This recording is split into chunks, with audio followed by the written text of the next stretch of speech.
남아프리카 공화국은 아프리카 대륙 최남단에 위치한 나라입니다.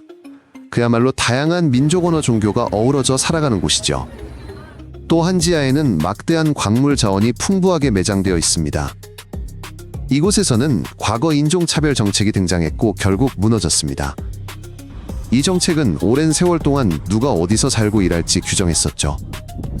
오늘날 남아공은 여전히 지역 내 가장 강력한 경제국 중 하나입니다. 하지만 높은 실업률, 심각한 불평등 그리고 고질적인 전력난에 직면해 있죠. 남아프리카 공화국의 역사는 현대 아프리카를 이해하는 데 매우 중요합니다. 이는 개혁이 왜 오랜 시간과 제도에 대한 신뢰를 필요로 하는지 보여주죠.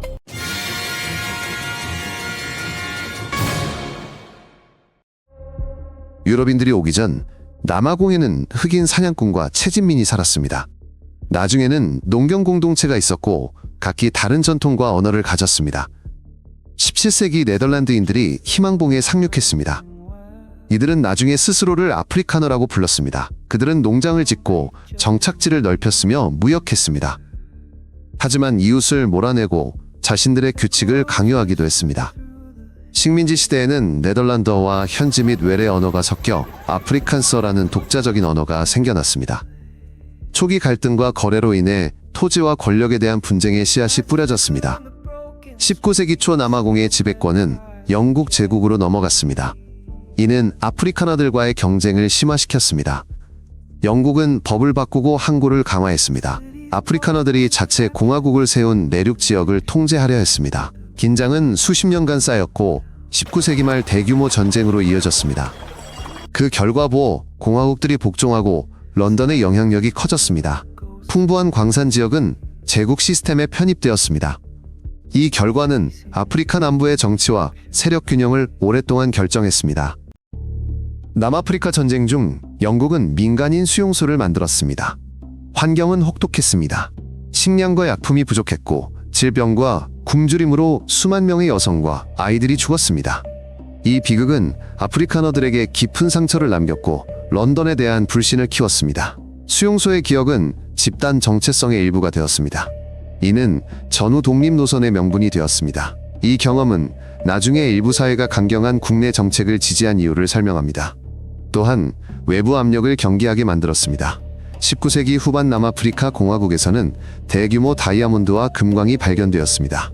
광산 주변으로 도시들이 급성장했습니다. 이 도시에는 미래의 주요 경제 중심지도 포함되었습니다. 철도, 은행, 대기업도 생겨났습니다. 다양한 지역에서 일할 사람들이 유입되었습니다. 하지만 좋은 일자리와 주거지 접근은 능력보다 출신에 따라 달랐습니다. 소득과 지위 분배가 정책으로 고착되는 시스템이 형성되었습니다. 나중에 이런 관행은 인종차별 정책의 공식 법률이 되었습니다.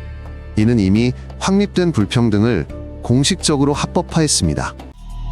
남아프리카 공화국은 인종차별과 아파르테이트로 기억됩니다.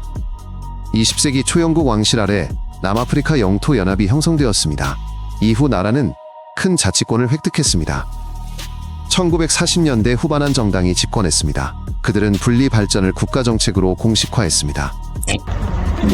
수십 년간의 제한들이 시작되었습니다. 거주, 구역, 학교, 병원, 고용, 규칙까지 모든 것이 분리되었습니다. 목표는 한 특정 집단의 특권을 유지하고 다른 주민들의 이동과 노동을 통제하는 것이었습니다. 이러한 모델은 도시와 농촌 지역 곳곳에 퍼져 수많은 사람들의 삶을 매일 규정했습니다. 남아공 시스템은 엄격했습니다. 흑인들은 도시 거주 및 취업 허가증이 필요했습니다. 특정 구역은 부적합하다고 선언되어 가족들이 외곽으로 이주했습니다.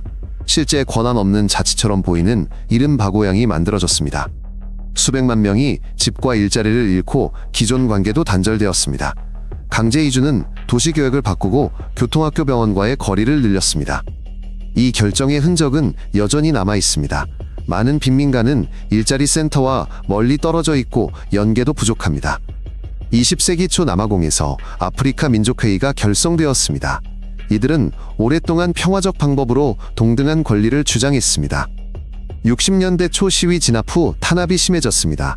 지도자들은 투옥되었고 일부는 지하 활동에 들어갔습니다.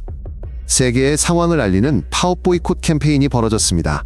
체포와 압력에도 불구하고 활동가들은 노동자 지역 간 연계를 유지했습니다. 상호 지원망을 구축하고 보통 선거를 요구했습니다. 분리발전법 폐지 요구는 주요 안건이 되었습니다. 1980년대에 남아프리카 공화국에 대한 외부 압력이 커졌습니다. 국제기구들은 인종분리 정책을 비난했습니다. 많은 국가들이 무역과 대출을 제한했습니다. 남아프리카 공화국 스포츠팀은 대회 출전이 금지되었습니다. 예술가들은 공연을 취소했습니다. 대학과 재단은 협력을 중단했습니다.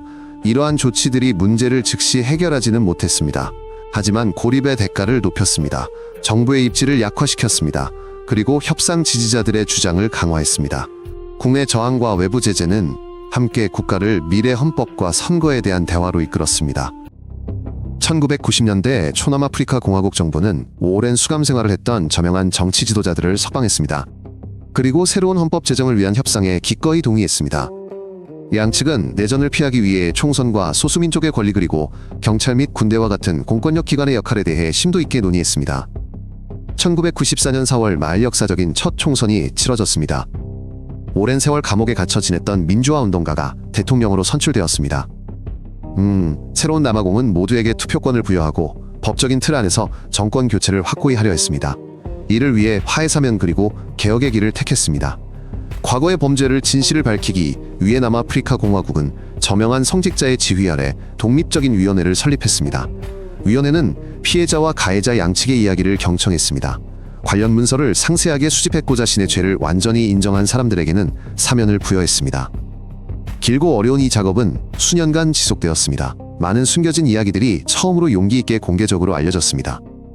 위원회는 자백이 없는 경우 사법 절차를 대체하지 않았습니다. 그리고 모든 상처를 완전히 아물게 하지는 못했지만 객관적인 사실 기록을 수립했습니다. 이것은 정의에 대한 중요한 논의를 시작하는 데 기여했습니다. 또한 추가적인 폭력의 위험을 줄이고 평화로운 전환의 길을 성공적으로 유지하는 데 큰 도움이 민주화 이후 남아프리카 공화국 경제는 훨씬 더 개방되었습니다. 서비스업 건설업광업이 크게 성장했습니다.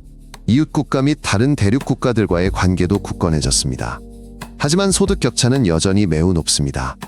부유한 지역에는 사립학교와 전문 경비 서비스가 있습니다. 반면 가난한 지역에서는 일자리와 의료 인력이 부족합니다. 정부는 사회적으로 소외되었던 집단을 위한 경제 참여 확대 프로그램을 시작했습니다. 그러나 교육과 자본 접근성의 큰 차이는 여전히 존재합니다. 이는 균등한 기회로 나아가는 발전을 더디게 합니다. 남아프리카 공화국에서는 높은 수준의 폭력 범죄가 여전히 가장 심각한 문제 중 하나입니다. 경찰은 인력과 장비가 부족하고 사건 수사는 느립니다. 부유한 주민들은 사설 경비 회사를 고용합니다. 2000년대 후반과 2010년대 중반처럼 이주민 대상 폭력 사태가 주기적으로 발생합니다.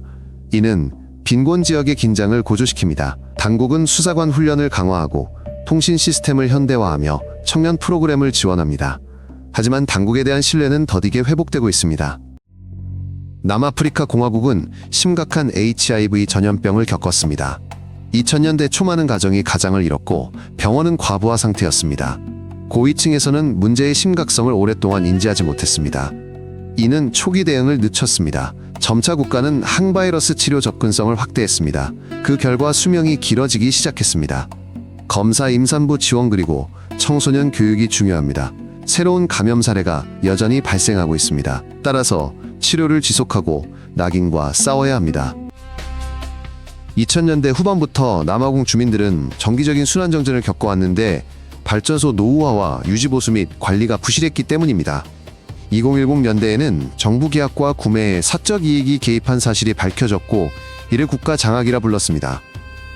조사위원회는 비리 구조를 밝히고 개혁을 제안했습니다. 민간 발전 유치 및 전력망 현대화를 위한 법안도 통과되었습니다. 최근 정전 빈도가 크게 줄었지만 여전히 전력 문제가 발생하고 신뢰 회복은 점진적입니다. 남아공은 자연사파리 해안선 그리고 산과 바다 옆 도시들로 유명합니다. 관광은 호텔 교통공원에서 일자리를 제공하며 수익 일부는 자연보호와 인프라에 쓰입니다. 미래는 실업률 감소 교육 개선 안정적인 에너지 공급에 달려 있습니다. 배터리 광물 가공과 풍력 태양광 발전 잠재력이 크지만 투명한 거버넌스와 안전 없이는 성장이 더딜 것입니다. 흥미로우셨다면 다음 컨텐츠를 놓치지 않도록 구독해주세요. 저희는 핵심만 짧고 간결하게 전달합니다.